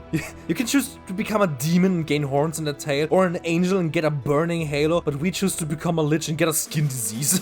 Jokes aside, this path actually gets looked at as one of the easiest ones with a lot of cool features, but more on that later. How about we start talking about what type of game this even is? Because yeah, I already talked about it being a CRPG, but that doesn't really explain all that much. What I can say, as someone who basically only played Baldur's Gate as his experience in the genre, this game shares a lot of similarities. Which isn't really that surprising, considering that Pathfinder is based on a Pathfinder, the tabletop competition to D&D, so there actually are quite a lot of systems that work pretty similar and made it easier for me to understand everything. At the same time, everything is a lot more complex and overwhelming, with the game basically throwing everything at you from the start and not holding back. It definitely was a bit much at the beginning. Luckily, it gets a tiny bit easier to manage once you created your character, but I definitely recommend taking your time and reading everything carefully. The game also allows you to import your own profile picture for your character, which I always adore. The gameplay should also be familiar for everyone who has played a CRPG before. You walk around, talk to people, do skill checks and fight, with the game offering a robust turn-based combat system that also instantly made me feel at home. But the game actually offers a lot more. For example, you can also switch to a real-time mode, where the game basically plays itself like an auto-battler, with your units moving around and attacking automatically and you being able to command them to use their spells. And believe me, there's a lot of spells, like way too fucking many spells, with them now having cast times while playing in real-time mode. That's actually also the preferred method of how I enjoy playing this game. When dungeon crawling and exploring the maps, I just let everyone do the fighting automatically, while switching to real-time while fighting more serious enemies. Then again, I sometimes also did those fights in real-time combat because, oh my god, stop missing the target!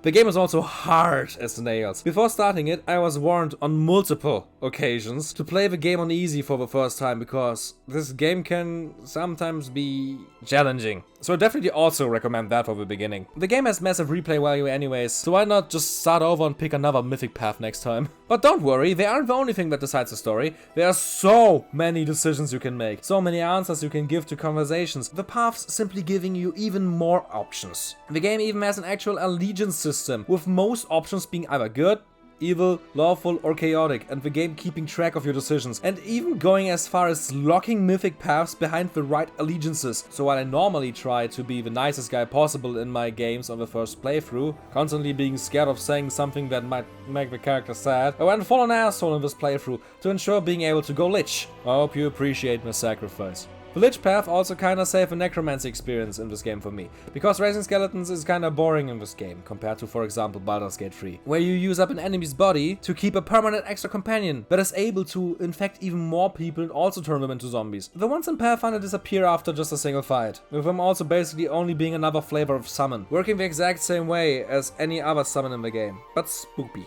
So okay, we're already a little bit better than the others that way. But with a Lich path, you gain a permanent extra companion for your party, a skeleton that is completely customizable. Your party is already pretty sizable in this game, with you having 6 party members, so this was really fun to play around with. Also being able to equip them yourself was a really cool touch. It's also very interesting to see how everyone reacts to you becoming a Lich. People see the darkness within you, some treating you actually worse. Others are now scared of you. Paired with outstanding writing, seeing your downfall in this path was just amazing. Although I have to mention, I haven't really played the game for that much longer after reaching chapter 3. I kinda lost my motivation for it, which is not really the game's fault. I enjoyed every minute of my currently 25-hour long adventure. The game basically reached a climax after I reached chapter 3. You recapture a lost city, end a few story threads and become a hero. It felt like an endpoint for me, and I definitely am going to continue in the future, after probably a short break. When this video comes out, Dragon's Dogma 2 is probably already devouring all of my free time, and the Elden Ring DLC is just around the corner, and I want to play through all of them on stream, so I'm probably gonna continue the adventure of Necrosummer, Necro-chan's mother, after all of those things. Because I really want to emphasize how awesome the story is and everything you can do in this world. I do have my problems with the game, like you not being able to leave an area while carrying too much, but when you leave an area, you can auto-collect every item you missed on the map, meaning you have to throw everything everything on the ground to just instantly pick it up again, and your character's also getting really tired really quickly while traveling the world map, meaning you have to make them sleep, which in turn corrupts them until they're able to sleep in the base again. So it's kind of a spiral of debuffs. And there's also the Crusade system that just annoyed the complete soul out of me, with its complete gameplay shift, but also being mandatory to even unlock new areas on the world map. Sorry, just had to get this out of my system. I really enjoyed my time with this game, but these parts just were massive mood killers sometimes.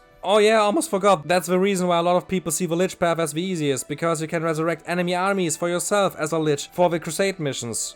But I almost forgot about it because I deactivated the entire system. Yeah, you heard me right. I got really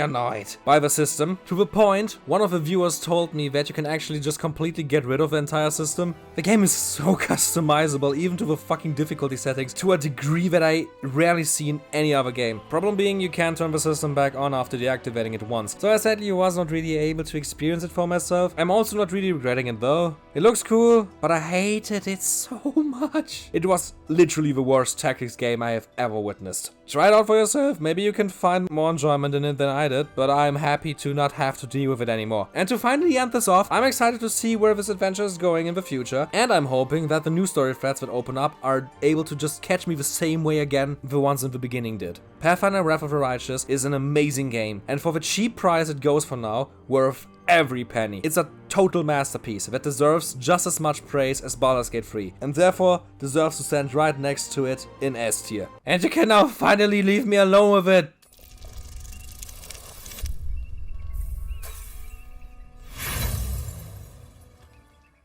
God damn it! Oh man, why is my luck so bad today? I summon Exodia and take your life points directly! I don't really have that much to say about this game. It already started off great by not supporting my native screen resolution and fucking up my screen layout, requiring me to play it in this tiny windowed mode, to the game itself being kinda Which doesn't mean it does not have anything speaking for it. The art, for one, is absolutely beautiful, and the gameplay also has somewhat grown on me after my first experience.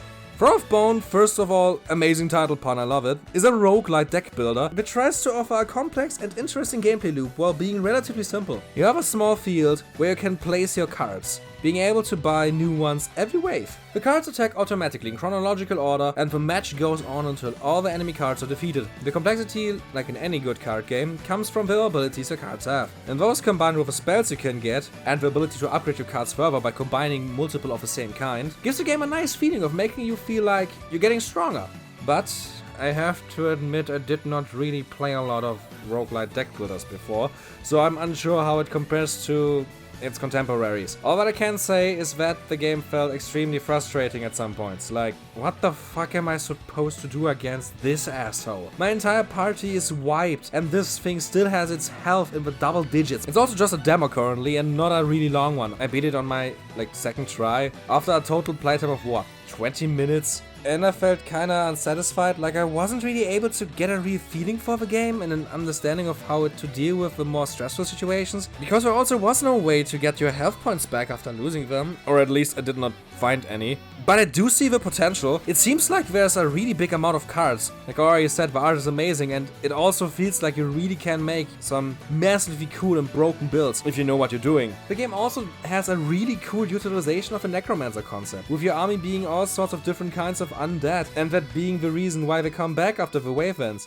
They just rise again. I'm also really interested to see the other playable characters and the new abilities and cards they bring with them, so...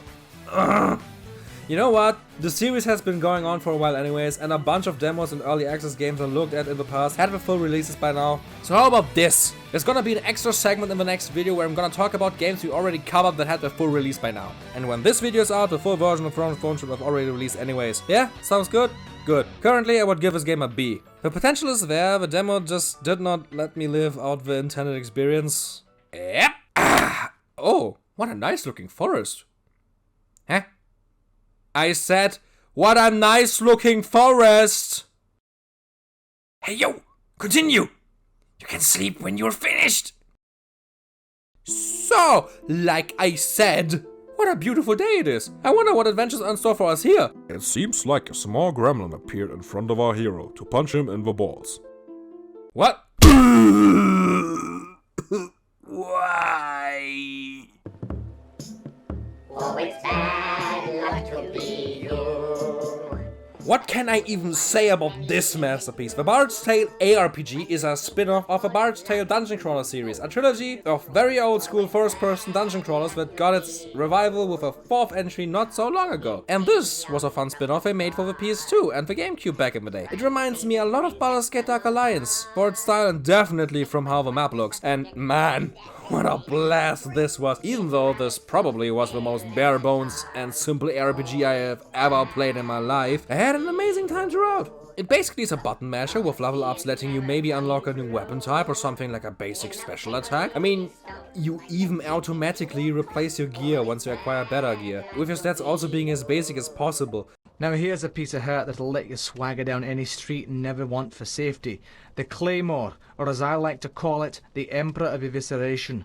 It's 3 cubits long with 3/4 length parallel fullers, a barrel cut 2-handed grip, and balanced at the hilt for better leverage and shortcuts or long swings. This weapon definitely covers a lot of ground, and what it lacks in speed it more than makes up for in pure stopping power.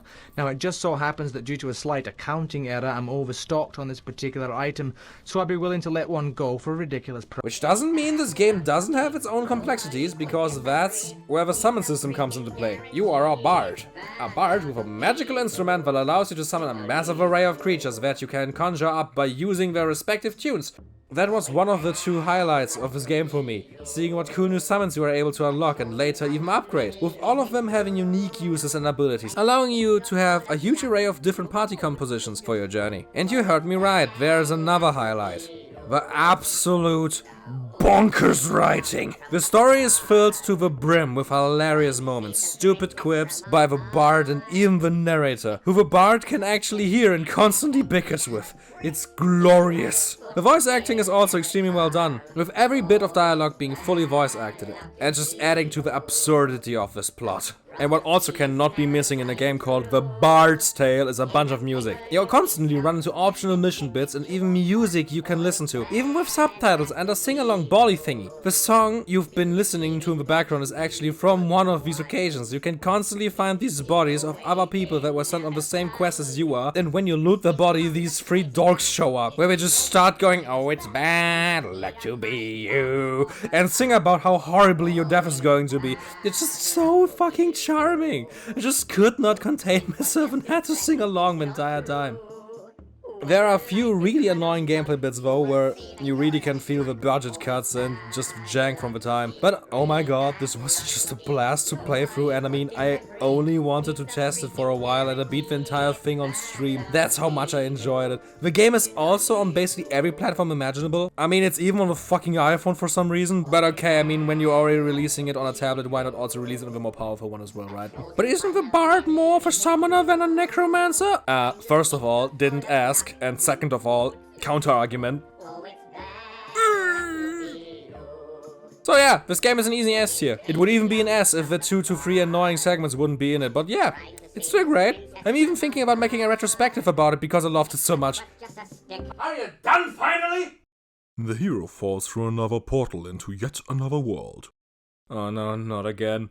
But not before he gets another punch in his nuts because he made the drow sad. Wait, what?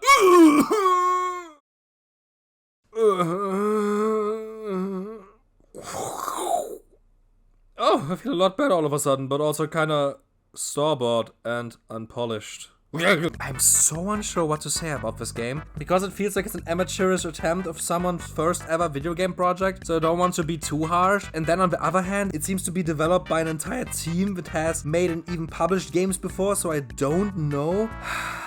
Let's just be honest and don't beat around the bush. Monsters Domain Prologue is a cool concept, buried under a thick layer of bullshit. But let's start at the beginning.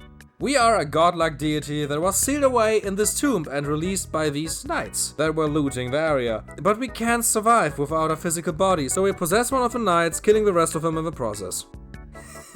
The animations and voice acting here are so dorky, which isn't a bad thing in particular. It definitely is kind of cringe, but I do think it is funny and charming in a sense. This is also where the necromancy comes into play. You gather souls by destroying these massive crystals and killing enemies, which you can use to either resurrect or reanimate human enemies. The difference between both of them being one costs more and resurrects them with their already held equipment, and the other costs less and resurrects them without, meaning you have to equip them yourself. It's an arcade system and works fine enough. Your minions act on their own, with you basically only being able to command them, stand on a pressure plate for example. The rest of the time they just follow you around without too much of a problem, and also take enemies that were aggroed by you. And I'm glad that they actually are so effective in combat, because man did it feel clunky. Swords are as basic as you can think, with you just clicking and swinging or doing the longest charge up for a strong attack that I ever witnessed, but also never as useful. With every swing also costing stamina that recharges pretty slowly as well. Bows don't really feel that much better. They look bad, I'm pretty sure the hit detection is botched, they are weak as hell, and I basically never used them because of it. But luckily there's also staves that are able to shoot massive fireballs in a ridiculously high rate. It doesn't cost any mana and just a fraction of your stamina. So there's at least a weapon type that doesn't feel like complete garbage. But what's the mana for if not for magic weapons? Well, with each level up, you get a skill point that allows you to upgrade your skill tree to unlock magic spells that basically all boil down to different colored projectiles. Or at least the ones I was able to try. But what do you even do here? What is your goal in this prologue? You have a pretty big but linear map to explore, where you kill enemies, level up and kill a boss at the end. And then the same one again. That part was okay in my opinion. The map looks nice, even though obviously just scrambled together with bought assets and then morphed and altered around. Like, what did they do to this cube? I'm pretty sure that's not supposed to look like this. And also the combat is enjoyable once you found a weapon you vibe with. It also just felt kinda meaningless and not really well thought out.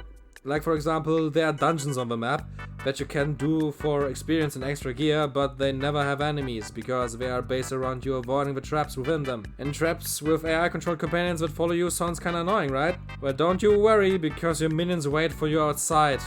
I think these dungeons were meant as some sort of challenge, but with you having to do them all on your own, but that doesn't really work if all you have is a super limited tile set, which you are reusing multiple times for these dungeons in the demo alone. So that felt pretty flat for me. It also got annoying really quickly that you only were able to use the bodies of humans to summon minions. Because a lot of the time you are not fighting those, and you also need to sacrifice a human body to heal your army, meaning if you were out of luck, your minions would just die, without you being able to do anything for them. And when they die, they also lose all the gear you equip them with, which led to me mainly using them as trash cans, rather than actually trying to give them a good build. And can we also just talk about the enemies in this game? This is supposed to be a goblin. Like, come on.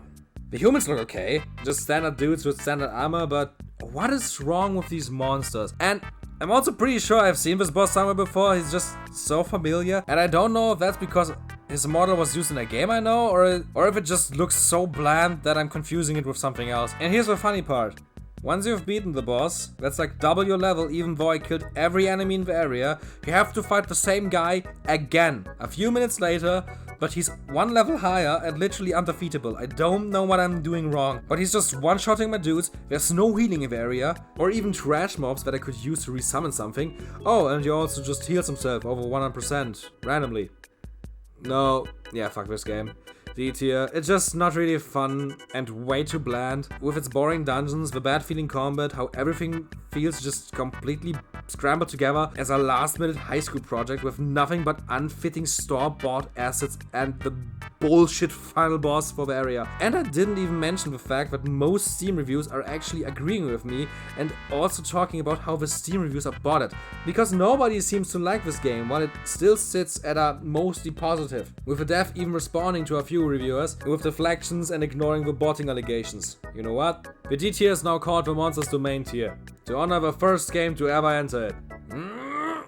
You don't deserve to possess my body! Okay, there was a lot of games already. How do I get home? I should be far away from them by now, so I should try to find a way back. Oh my god.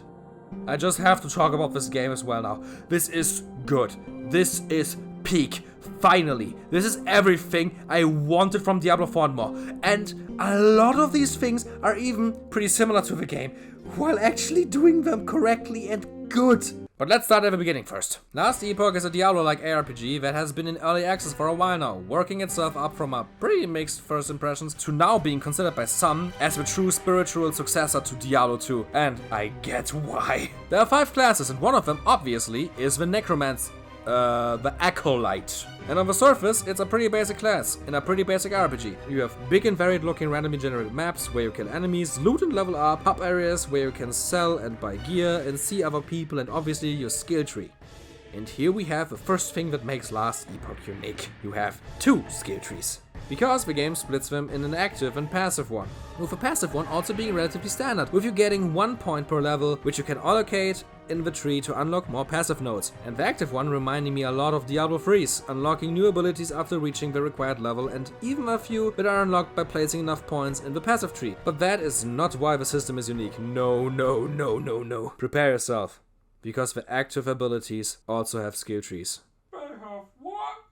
The active abilities also have skill trees! This is so cool, you cannot believe it. You are able to equip up to 5 spells in the specific leveling slots in the menu, allowing the skills to gain experience points, which now allows them to gain levels and skill points, which you can allocate in their specific trees to completely change how they work in some circumstances. Do you like your skeletons, for example? How about you can summon more? Archers and knights aren't enough? Here are rogues! Skeleton mages are too basic. How about magical death knights that fight with 2 swords and are able to use some of your spells and can blow up your own minions for massive damage? Or how about this ability? You don't like that it costs mana? No problem. Now it costs life instead, while also leeching life from enemies and make them explode on death. And your golem? Don't like to have just 1? How about 2? And yeah, they are smaller, but with just a few other skill tree points, they're just as big as the normal one. I think you get my point. And that's just one build. There are so many directions you can take your army in. It is staggering. But that is still not all. After reaching level 20, you can ascend your class into one of 3 paths. The Necromancer. Ah, there you are. The Lich and the Warlock, giving you a second passive tree with even more new skills, like these skill raves. But don't feel too down about having to choose. Remember that one ability that I mentioned with the Life Leech? That's from the Lich path, because the first half of the other 2 trees is still accessible to you, so you can mix and match a lot of different things together. I'm still not done, by the way. Don't think that's where your build creation ends. Obviously there's your gear, and yeah, that obviously gives you higher stats and things like that, but there still is armor with even more passive abilities. For example, I found Keeper Gloves pretty early in my playthrough, giving me a chance to summon beasts after killing an enemy, meaning that next to my massive army of undeads and wraiths, I also had beasts attacking the enemies. Just look at this screenshot. 4 of my 5 active abilities are summons, and there are even passives that give you even more summons. See this guy? He appears when I drop under 50% health. See those guys? I summon those after either one of my minion dies or I kill enemies. See those guys? I summon those after using one of my attack skills. Sorry, I think I came a little. This game is a necromancer's wet dream. Literally. And that's just the specific Necromancer path. I haven't even had the chance to try out the other 2s yet. You know what? I'm gonna make a separate video where I can just gush about this game some more and try out the other 2 specifications. So let's keep the focus on the Necromancer for now. This game has me in a constant loop of developing my build and planning new things for the future. And it manages being complex and having a massive depth and build expression without having to learn 8 different science degrees and being ridiculously complex.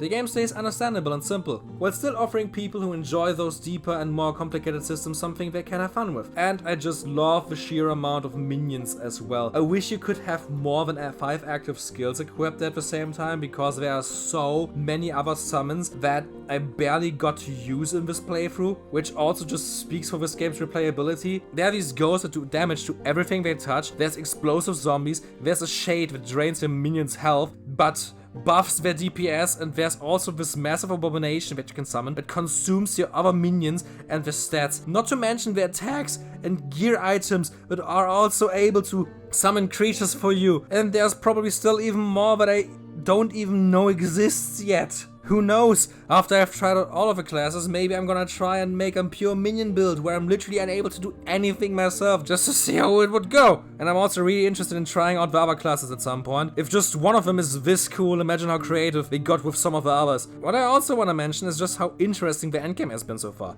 And just to be clear, I mainly have only dabbled my toes in it. My only goal for this video was to beat the campaign, to try out this one specification in this one class. So who knows, maybe my opinion might completely have changed until the other last Epoch video comes out, but right now I'm loving it. You start out on the small island in nothingness, and you have the choice between connecting to 2 other ones. Each of these islands is a level, or better said, a dungeon you have to explore and fulfill a task in. And the islands give the dungeon specific extra affixes. Like enemies are stronger, enemies have more health, but also affixes that are good for you, like specifying the items you get as a reward for clearing it. Do you also see that big bar at the top of the screen? That gets filled up every time you complete one of these dungeons, allowing you to choose between even more that progressively get harder the farther you get away from the starting point. But in return also drop better loot and more points for the bar. If a bar is high enough, you unlock specific, more challenging levels that you have to complete to challenge the boss. And here's the kicker. It's new areas you haven't particularly seen during the campaign, and it's also new bosses, and they are super unique. The bosses in general are pretty good in this game. The campaign, for example, doesn't really have a lot of them, but damn, they are good. They actually require you to pay attention, being hard, but having pretty well telegraphed attacks. It almost did not feel like I was fighting an ARPG boss anymore. It makes me pretty happy. And once you defeated the boss, you unlock another floating island that's higher level, and the fun begins anew. The system is seriously addicting, and I may even get flagged for this, but I'm gonna say it. It's the Nightmare Dungeon system from Diablo 4, but actually thought out to the end. Instead of randomly getting sigils that turn normal dungeons into higher level ones, you almost have another skill tree you have to go through, where you can gain specific items and gear in the easiest way I have ever seen in a game like this. You also feel like you are doing something new and exciting instead of doing the same thing over and over and over and over and over and over and over and over again. And you basically are doing that in the last Epoch as well. Let's be serious, there's only one thing you're doing in these games, and it's imploding hordes of enemies, but it just doesn't feel as redundant and monotonous as it is in D4, because they just present it better. You just feel like you are constantly progressing, not only your character, but also the world, and I love this about this game. But if there's one thing I'd actually criticize about the game, it's the actual dungeons, because the game has a few, but you can't just access them whenever. You have to find keys to enter them, which rarely ever drop for me, and they seem cool with unique themes, objectives, and cool bosses at the end, but you only have one try and then it's over. And if you want to retry a dungeon, you have to find another key, which isn't really that big of a problem. The real dungeons don't really feel like they are supposed to be grinded or anything, but more like challenges to overcome in the endgame anyways, with them also being playable in different level tiers. I just felt some whiplash from going from a pretty relaxed experience to these way more challenging dungeons with actually high stakes. I don't really think anyone is surprised if I put this game in S tier. It's everything I ever wanted from this kind of game and more. And I hope I managed to at least somewhat capture why I like this game so much in this video. Thank you to everyone recommending these amazing games to me as always. So where's the exit again? Hey! Oh, it's you from the beginning who saved me! Completely forgot that you were even a thing. Thank you again for having me out back then. Don't worry, man, it's a pleasure. So, who are you actually? Oh, don't you recognize me? It's me! If you actually watched up until this point, I have deep respect for you. But also thank you for supporting me that much. This was just a very quick video I wanted to do as like a small thank you, because I would have never expected to ever talk about that many Necromancer games and even be doing this a year later still. Because if you didn't know, this video is coming out almost on time to the 1-year anniversary of the first Necromancy video that I ever made, and I just want to say thank you for all the support. Like seriously, this is... I still cannot believe how many people are actually interested in this, and I mean, I'm not complaining. It's very fun to do. I found out about a lot more games than I ever would have imagined, because if you can see this, like, the first 10, 12, 15 games that I mentioned are the ones that I knew. The rest is just new stuff you guys have told me about, and I couldn't be any happier. But yeah, this was also just like very easy content for me to do in the more heavier heated times of the year, where it's kinda hard for me to sit on a desk and work. So yeah. Next video is, like I said, gonna be the last Epoch video, where I talk about other necromancy specifications you can make in this game, and after that I plan on doing even more necromancy games, and also an Elden Ring video. Don't know when that's coming out because I still have to finish the game. Live on stream, so if you want to check that out. But I've been rambling on for long enough. I just want to, as always, thank my members, Mitzi, MK33, Kirsty Halloran, and our newcomer on the Reaper tier, Eilifir. I hope I said this correctly. Eilifir. And a very, very special thanks goes to our newest member of the Necromancy tier, Dapper Boy. Someone who is already very well known if you're following the live streams. Thank you a lot, man. Here's the doodle drawing of your profile picture that you are really hyped about. I hope you enjoyed. See you on the Discord.